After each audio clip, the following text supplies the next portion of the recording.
రాష్ట్ర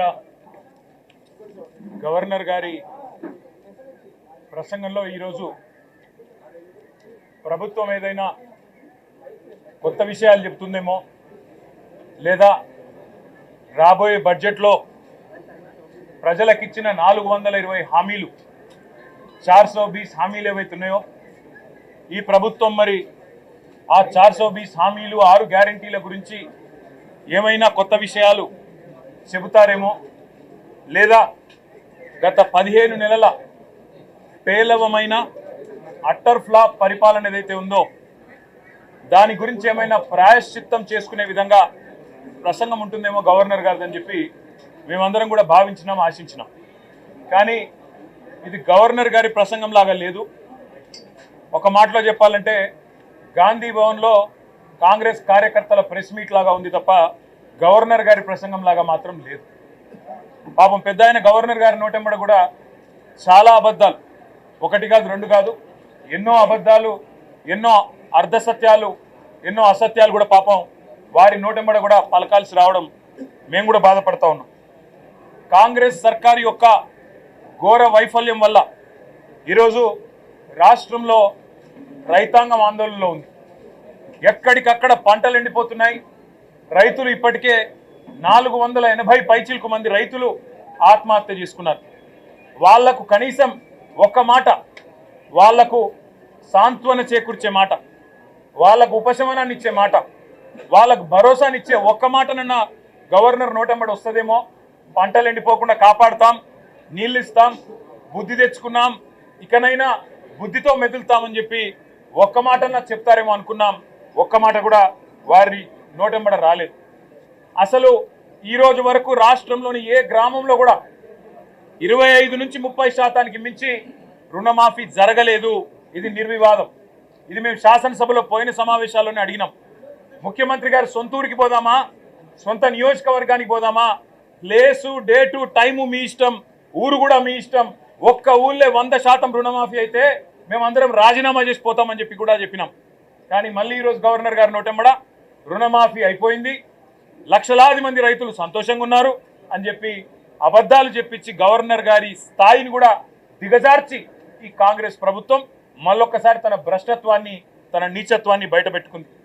పెట్టుబడి సాయం అందని రైతులు రుణమాఫీ కాక, పెట్టుబడి సాయం జరగక, కేసీఆర్ గారి టైంలో ఉండే రైతు బంధును కూడా కనీసం అమలు చేసే పరిస్థితి లేక ఆగమాగమైపోతుంటే ఇవాళ రైతు బంధు మొత్తం అందింది. అది మాత్రమే కాకుండా రైతు కూలీలకు కూడా సాయం చేస్తున్నామని చెప్పి గవర్నర్ గారి నోటెంబడ ఇవాళ అబద్ధాలు చెప్పించడం అంటే గవర్నర్ గారికి కూడా అవమానం. ఇది వారు కూడా గుర్తించాలని చెప్పి కూడా మేము కోరుతా ఉన్నాం. సాగునీటి సంక్షోభం రోజు రోజుకు తీవ్రమవుతా ఉంది. కేవలం కేసీఆర్ గారి మీద గుడ్డి ద్వేషంతో, మా పార్టీ మీద గుడ్డి కోపంతో అక్కడ మేడిగడ్డను రిపేర్ చేయకుండా 15 నెలలు ఎండబెట్టడం వల్ల ఇవాళ మొత్తం గోదావరి పరివాహక ప్రాంతంలో ఎండిపోతున్న ప్రతి ఎకరా పంటకు బాధ్యత తీసుకోవాల్సింది రేవంత్ రెడ్డి అనే ఈ ముఖ్యమంత్రి. రేవంత్ రెడ్డి అనే చేతగాని ముఖ్యమంత్రి వల్ల ఈరోజు రాష్ట్రంలో లక్షలాది ఎకరాల్లో పంటలు ఎండిపోతుంటే, ఆ పంట ఎండిపోయి అవస్థలు పడుతున్న రైతులు, తమ పొలాన్ని నిప్పు పెట్టుకుంటున్న రైతులు, తమ పొలంలో ఇలా గొర్రెలను మేకలను మేపుతున్న రైతులు వాళ్ళు ఎదురు చూసిండ్రు గవర్నర్ గారి ప్రసంగం నుంచి. ఒక్క మాటన్న వస్తుందేమో, మేము పంటలను ఎండిపోకుండా కాపాడుతాం, మేమున్నాం, ఈ ప్రభుత్వం భరోసా ఇస్తున్నది, మీకు రిపేర్ చేస్తాం మేడిగడ్డను, ఇన్ని రోజులు కేసీఆర్ గారి మీద గుడ్డి కోపంతో తప్పు చేసినాం అని ప్రాయశ్చిత్తం చేసుకుంటారు అనుకున్నాం. ఆ సోయి కూడా ఈ ప్రభుత్వానికి లేదు. కనీసం ఒక్క మాట మాత్రంగా కూడా ఎండుతున్న పంటలు, సాగునీటి సంక్షోభం, 480 మంది రైతుల ఆత్మహత్యలు, వాటి గురించి ఒక్క మాట కూడా మాట్లాడకపోవడం అంటే రేవంత్ రెడ్డి ప్రభుత్వం యొక్క ప్రాధాన్యతలు ఎట్లా ఉన్నాయో దీన్ని బట్టే అర్థం చేసుకోవచ్చు. ఇవాళ భారతదేశంలో బహుశా ఏ రాష్ట్ర సెక్రటేరియట్లో జరగని అత్యంత ఘోరమైన నీచమైన పరిస్థితి మన రాష్ట్ర సెక్రటేరియట్లో జరిగింది. 20% కమిషన్ ఇయ్యందే ఇక్కడ బిల్లులు వస్తలేవు అని చెప్పి కాంట్రాక్టర్లు ఆర్థిక శాఖ మంత్రి, ఉప ముఖ్యమంత్రి గారి ఛాంబర్ ముంగట ధర్నా చేసే పరిస్థితి రాష్ట్రంలో బహుశా ఎన్నడూ కూడా గతంలో లేదు.